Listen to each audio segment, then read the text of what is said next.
All right, we got week 13, Steelers versus the Bengals. This should be a really good game.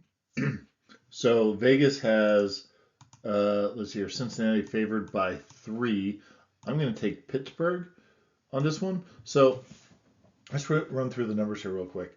The simulation likes Pittsburgh with a 57% chance winning. That's about a 2-point spread. So the model is suggesting that Pittsburgh should win. The one thing I'll point out is that when you take the confidence interval of from the model, the outcome, the upper end of the Bengals is inside of that of what it is for Pittsburgh. So what that means is it's likely that the model would say that overall, if I were to run this say 1,000 times, but it's really saying that it's pretty close to even. So remember, this is stochastic. So it is not a calculation. It's Monte Carlo. It's going to run through. I typically run 100 simulations. I could do it for many more, but oftentimes what you're going to see is it's going to come down to about that. So, what this is really telling me is that Pittsburgh has a slight advantage, and when you come over and you look at like the raw numbers, you see 24 to about 21. We'll call that. So. It's going to be a good game. They're conference rivals. It's in Cincinnati, so that's gonna adjust that slightly that way. I looked at the weather. Doesn't look like there's any significant weather. I didn't see any significant injuries, but I'm not gonna lie to you. I don't go through and look to see, hey, is their number one offensive lineman out?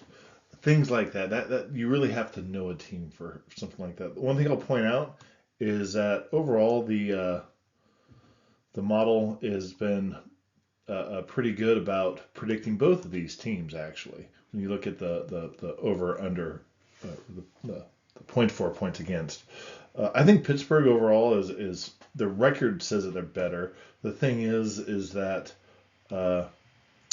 Cincinnati has Joe Burrow, and that dude can pass the ball. And when you look at their numbers, you think, oh well, they're only a middling level passing team. But that's just because Joe Burrow doesn't have anyone to throw to. In this last game, they nearly pulled it off against the Chargers. They've been putting some points up the past few games, and they put some points up against the Ravens, and they came just a little bit short on that one. Pittsburgh, in their last game, I went through all the numbers on that one against the Browns, and again, this is one of those things to where, by the numbers, Pittsburgh outplayed Cleveland. By the numbers, and I watched parts of that game too.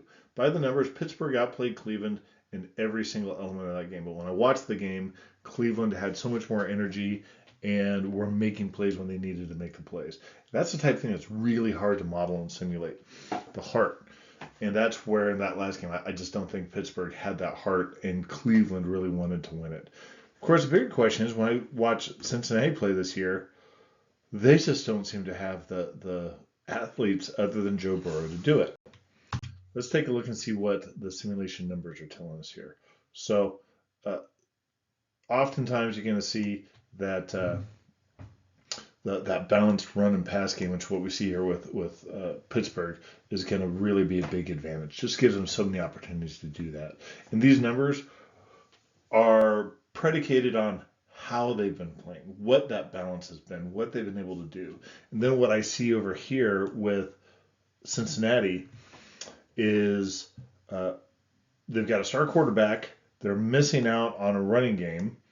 And then when I come over here to the right, it looks like they're protecting him okay. No real big issues. Maybe a little bit high on the sacks. Probably because they're also having to pass so much. You're going to see more of those sacks as well. Definitely seeing some more of those interceptions. Joe Burrow is going to air it out, and he's going to take some risk. You're going to see some big plays. You see that up there as well. You see definitely more big plays over here with Pittsburgh. The thing I'll point out is with Russell Wilson, the past couple of years, he's been throwing a lot of picks, hasn't had a lot of big plays, just really hasn't looked good. And he's turned around this year. I don't really know what's changed with that. I wouldn't say he's looking like Russell Wilson of Seattle, but I'd say he's looking like Russell Wilson, who is a quarterback who is going to beat you. If he's given an opportunity, you're going to have to play your best game. And that's what I think Cleveland did last week. But when I watch Cleveland or Cincinnati play, it's unless Joe Burrow and his team is on, I just don't think that they have the horses to do it. So, but again, it's in Cincinnati. It's a high intensity game. If Cincinnati comes out and they play with some heart, it's going to be a close game. I think that's the reason why that they're favored, but I don't like to go with that feeling. The numbers are telling us that Pittsburgh is a better team that they've been playing. Absolutely, Joe Burrow, I think, is one of the top quarterbacks in the NFL. Probably going to be one of those quarterbacks here for the next 10 years. But this year, he does not have the players around him to make that happen. He's dangerous. He can make it happen, but I have to go with the numbers. So I am trying to get subscribers. If you like what you listen to, click like and subscribe. Definitely need to subscribe. If you got questions or comments, let me know. I like to hear what people have to say. So anyhow, have fun watching the game. It'll be a fun one.